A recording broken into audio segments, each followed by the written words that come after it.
Woody Mountain Road here is a really cool road just south of Flagstaff that is technically called Forest Road 231, but this road leads out to some old fire lookout towers. So Woody Mountain in 1904 was pretty much completely logged out. So the whole mountain was just bare of trees, and the Forest Service came through and they were like, we got this big mountain that has no trees on it and 360-degree panoramic views.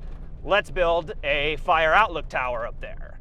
So that's what they did in the early 1900s, built the fire outlook tower and would man forest rangers up there just scanning the horizon, looking for, smoke or any signs of fire possibly approaching Flagstaff. Well, since that mountain was completely logged, all the trees have grown back. So now there aren't 360-degree panoramic views. So the old fire outlook tower isn't really in use today, but that's kind of the history of this area, is that it was for logging, it was for ranching, and the Forest Service used it as a fire station. Now, as we keep going down this road, eventually we will get to the end. And at the end of the road is what they call the end of the world.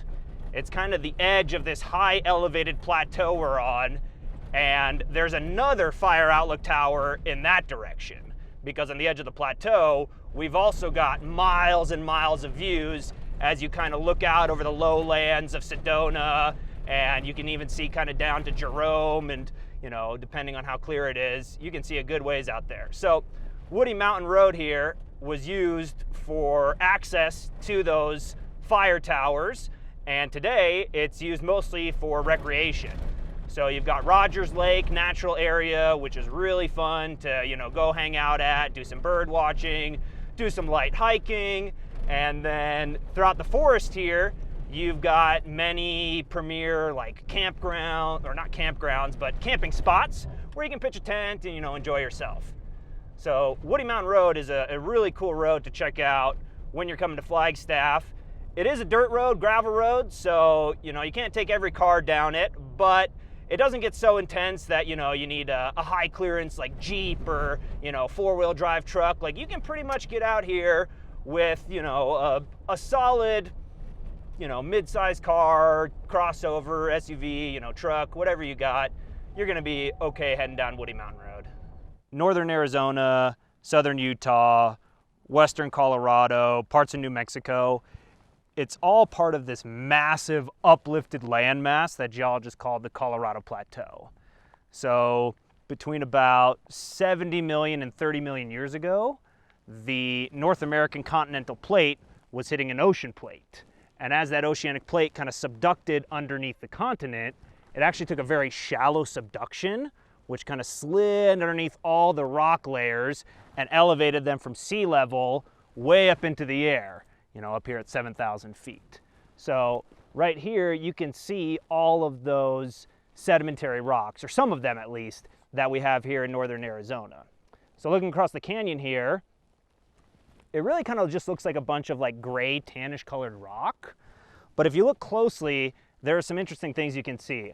So if you see kind of the top of that cliff, you notice how there are layers horizontally across that. Well, that's because that's part of what's called the Kaibab limestone.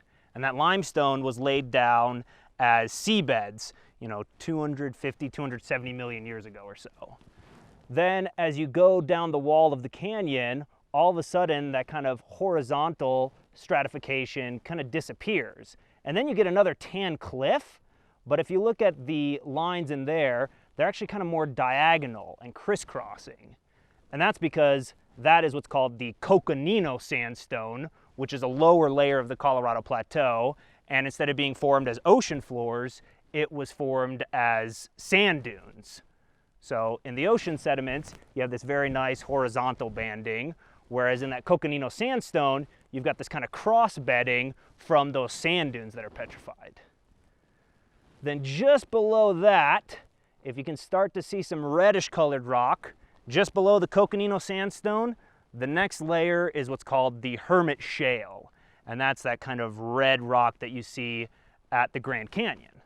So that's what's really cool here. These rocks are the exact same kind of rocks you have at the very top layers of the Grand Canyon. But that geology is also kind of playing into why we have this beautiful vista here. So if you look off in the distance, we can see those San Francisco peaks again, really tall, high mountains. So in the wintertime, as the storms come through, all that snow is going to kind of accumulate up on the top of those peaks.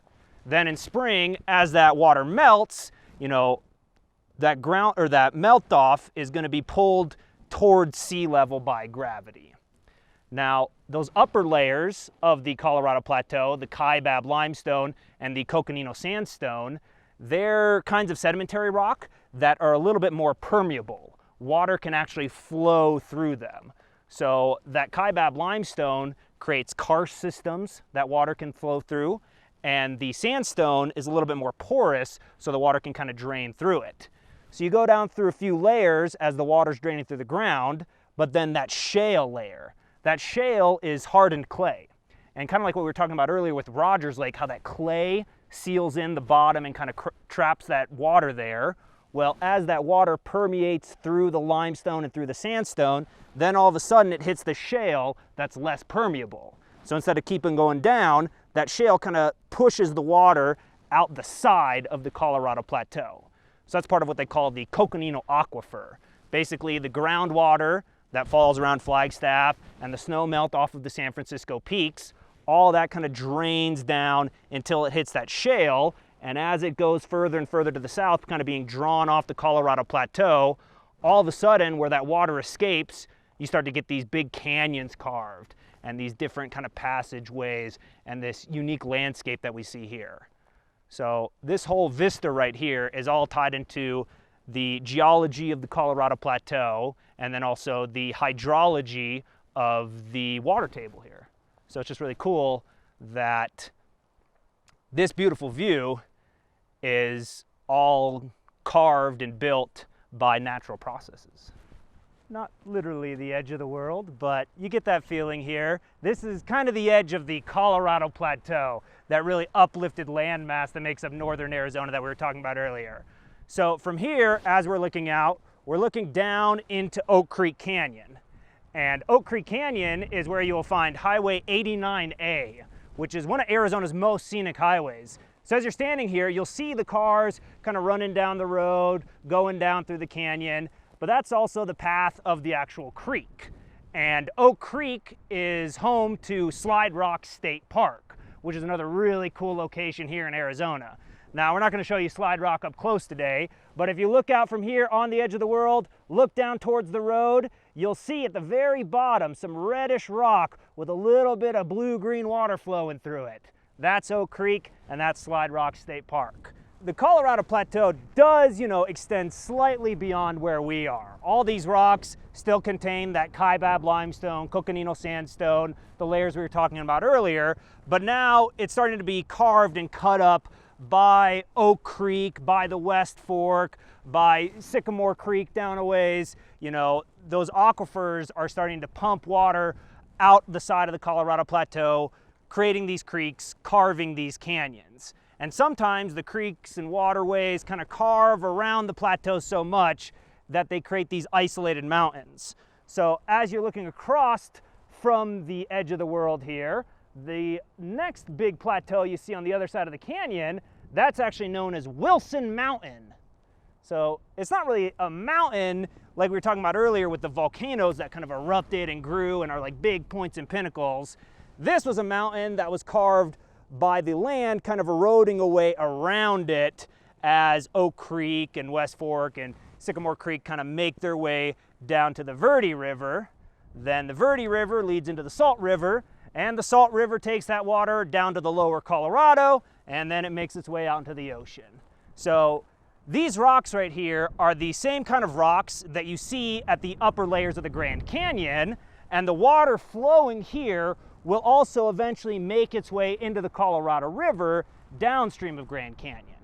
But it's all connected. This whole southwest Colorado Plateau system is really, really interesting as far as geology and hydrology go. And that's why geologists have been studying the Colorado Plateau for 200 years or so now.